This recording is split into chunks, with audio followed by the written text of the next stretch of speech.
तो वाच्य की परिभाषा से पाठ को स्टार्ट करते हैं।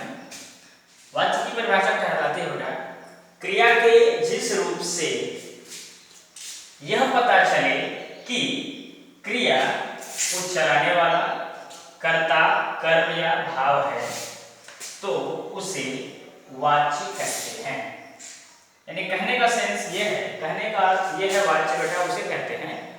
यानी क्रिया को चलाने वाला कर्ता कर्म या अन्य में भाव, यानी हमको यह पता चलता है जिस वाक्य क्रिया के जिस रूप से यह पता हमें चले कि क्रिया को चलाने वाला कर्ता है या कर्म है या भाव है, तब उसे ही हम क्या कहते हैं, वाच्य कहते हैं। यानी क्रिया किसके अनुसार चलती है, कर्म के अनुसार चलती है या कर्ता के अनुसार चलती है या भाव के अनुसार चलती है, वाच्य कहते हैं।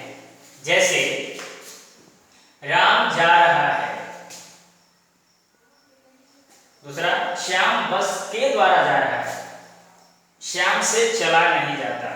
इनमें देखिए तीनों में तीन तरीके के बाद 1 2 3।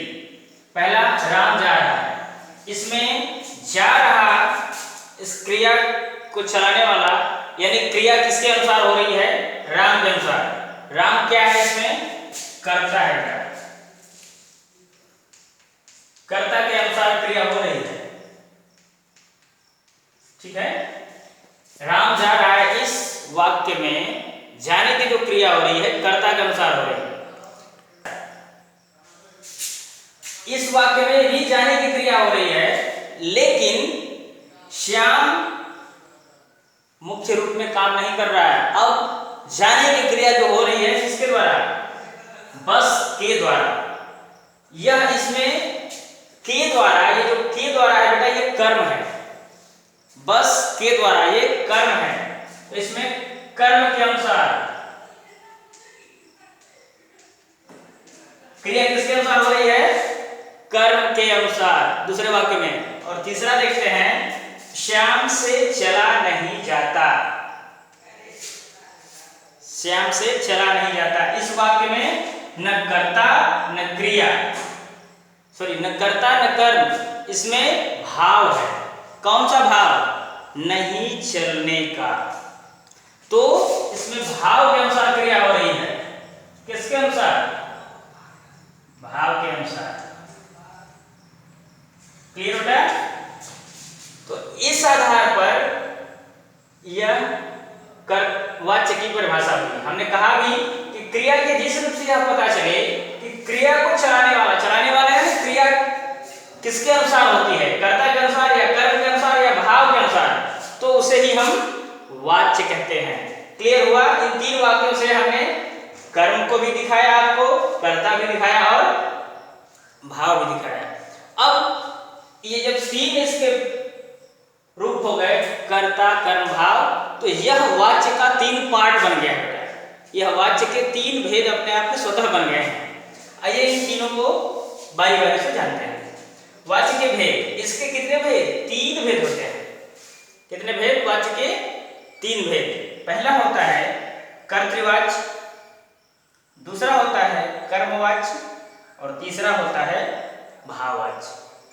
कर्तृवाच्य जो क्रिया कर्ता के अनुसार हो, यानी कर्तृवाच्य का अर्थ यह है कि जो क्रिया होगी बेटा किसके अनुसार, कर्ता के अनुसार। यानी क्रिया को चलाने वाला कौन, कर्ता। जिस क्रिया में क्रिया को चलाने वाला कर्ता होगा वहां कर्तृवाच्य की क्रिया होती है, और जिस वाक्य को यानी जिस क्रिया को कर्म के अनुसार, जो क्रिया कर्म के अनुसार होती है या कर्म के अनुसार चलती है, उसमें कर्मवाच्य होता है। और जो क्रिया भाव के अनुसार होती है, जो क्रिया भाव के अनुसार होती है उसे भाववाच्य कहते हैं। भाववाच्य में ध्यान रखिएगा, अक्सर असमर्थता का बोध होता है और नहीं लगा जरूर मिलता है। और वो जो नहीं आएगा बेटा वो असमर्थ कहते समझते हैं, जिसमें उस कार्य को करने की क्षमता न हो, शक्ति न हो, सामर्थ्य न हो, उसे कहते हैं असमर्थ। यानी कोई भी कार्य उसके बस की चीज ना हो। यानी ऐसा वाक्य जैसे देखिए इसमें श्याम से चला नहीं जाता, नहीं लगा हुआ वाक्य और भी मिलेंगे। कर्म कर्तृ कर्मवाच्य में भी नहीं लगा मिलता है। इसमें सिर्फ नहीं से नहीं पहचानेंगे, नहीं लगा तो हो पर वह असमर्थता का बोध दे, तब वह भाववाचक होगा। जैसे ही देख लीजिए, इसमें अगर हम नहीं लगा देंगे, श्याम चल नहीं सकता, नहीं सकता, तो नहीं देख करके आप ये मत समझ लीजिएगा कि सिर्फ और सिर्फ ये भाववाचक है, नकारात्मक वाक्य नहीं। श्याम चल नहीं सकता कर्तृवाचक का ज्ञापन है। क्यों? क्योंकि वह चल नहीं सकता,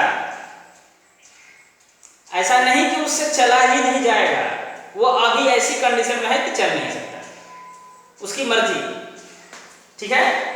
लेकिन श्याम से चला नहीं जाता, इसमें असमर्थता है, वह चल नहीं सकता, ठीक है। अब हम बारी बारी से कोई जब समझेंगे तो वे बातें आपके सामने आ जाएंगी, जिस बात का हमने जिक्र किया है। नहीं भाववाचक में भी और कर्तृवाचक में भी आता है। तो सबसे पहले हम कर्तृवाचक को जानते हैं। वाच्य का जो पहला भेद होता है उसे कहते हैं कर्तृवाचक। कर्तृवाचक किसे कहते हैं, आइए जानते हैं। जिस वाक्य की क्रिया, ध्यान रखिएगा, जिस वाक्य की क्रिया कर्ता के अनुसार होती है उसे कर्तृवाचक कहते हैं।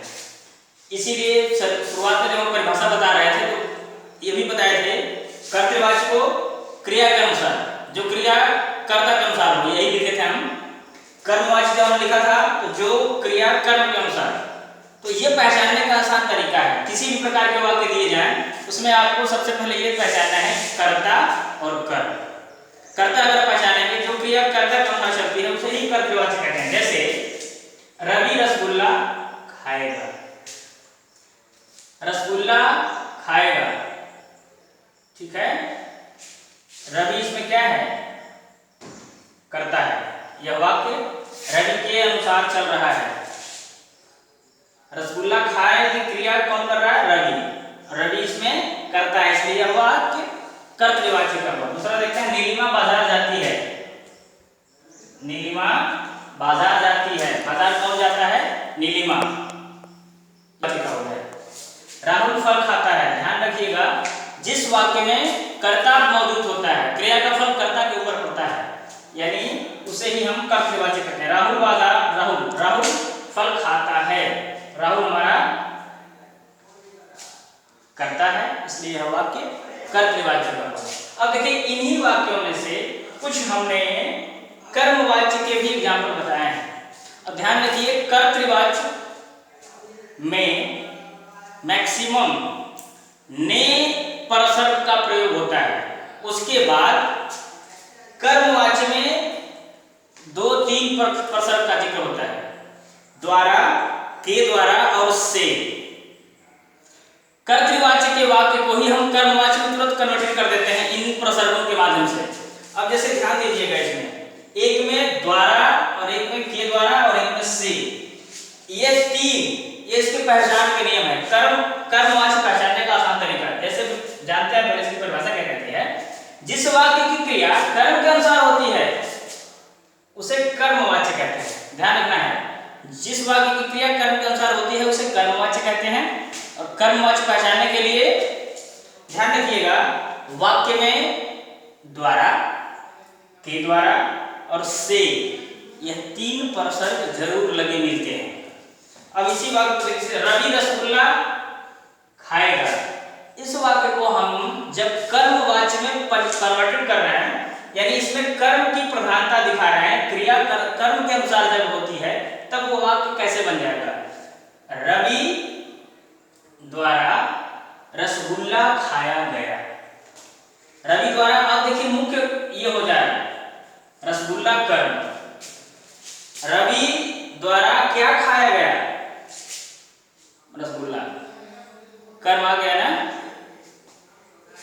रवि रसगुल्ला खाएगा, रवि क्या खाएगा, यहाँ रवि कर्म हो जा रहा था, लेकिन रवि द्वारा क्या खाया गया, रसगुल्ला, इसलिए यह क्रिया कर्म के अनुसार होगी, द्वारा लग करके वाक्य बनता है। अगला देखते हैं, राहुल फल, क्या वाक्य बनता है, राहुल फल खाता है। अब इससे हम कर्मवाच्य में कन्वर्ट कर देते हैं, तो के द्वारा लगा, राहुल के द्वारा फल खाया गया। ये फल है बेटा, यह कर्म, कर्म के अनुसार क्रिया हो रही है।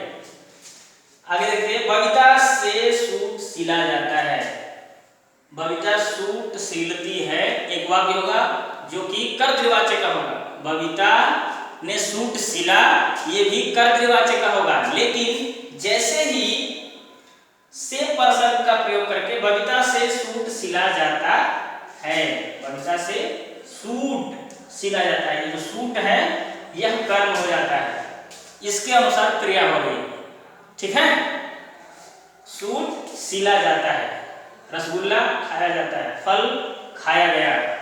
अब रवि, राहुल और बबीता ये कर्ता तो इस तरह से होंगे, लेकिन इनके अनुसार ये जो क्रिया हो रही है बेटा नहीं हो रही है। क्रिया किसके अनुसार हो रही है? रसगुल्ला, फल और सूट। क्यों? क्योंकि यह कर्म है। जिस वाक्य में कर्म के अनुसार क्रिया होती है उसे कर्मवाच्य, जिस वाक्य में कर्ता के अनुसार क्रिया होती है उसे कर्तृवाच्य। क्लियर? और कर्मवाच्य पहचानने का आसान तरीका बेटा, उसमें से, के द्वारा और द्वारा परसर्ग जरूर लगा मिलता है। क्लियर? वाक्य के कर्ता या कर्म के अनुसार न होकर, ध्यान रखिए, जो क्रिया वाक्य के कर्ता या कर्म के अनुसार न होकर के भाव के अनुसार होती है उसे भाववाच्य कहते हैं। क्लियर? भाववाच्य की क्रिया में असमर्थता का बोध होता है, ये बात पहले भी बताया था मैंने आपको। भाववाच्य की क्रिया में बेटा असमर्थता, असमर्थ यानी कोई भी कार्य करने में अक्षम, वह कार्य न कर सकता हो, इस प्रकार का बोध जरूर आता है। और ध्यान रखिए, नहीं जरूर लगा मिलेगा। असमर्थता का बोध तो होता ही है, उसके साथ साथ भाववाच्य की क्रिया में नहीं लगा जरूर मिलेगा बेटा। और जब नहीं लगा मिले तो यह ध्यान रखिएगा, एक बात और इसमें होती है, नहीं कर्तृवाच्य में भी लगा मिलता है, लेकिन वहां पर असमर्थता का बोध नहीं होता है।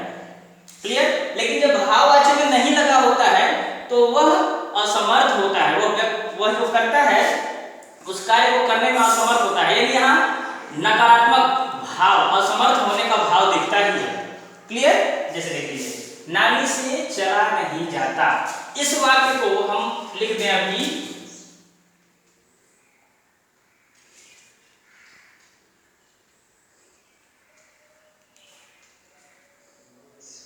नानी चल नहीं सकती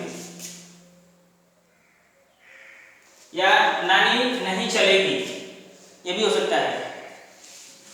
नानी नहीं चलेगी, तो इसमें नहीं देख करके आप कंफ्यूज ना होंगे। ठीक?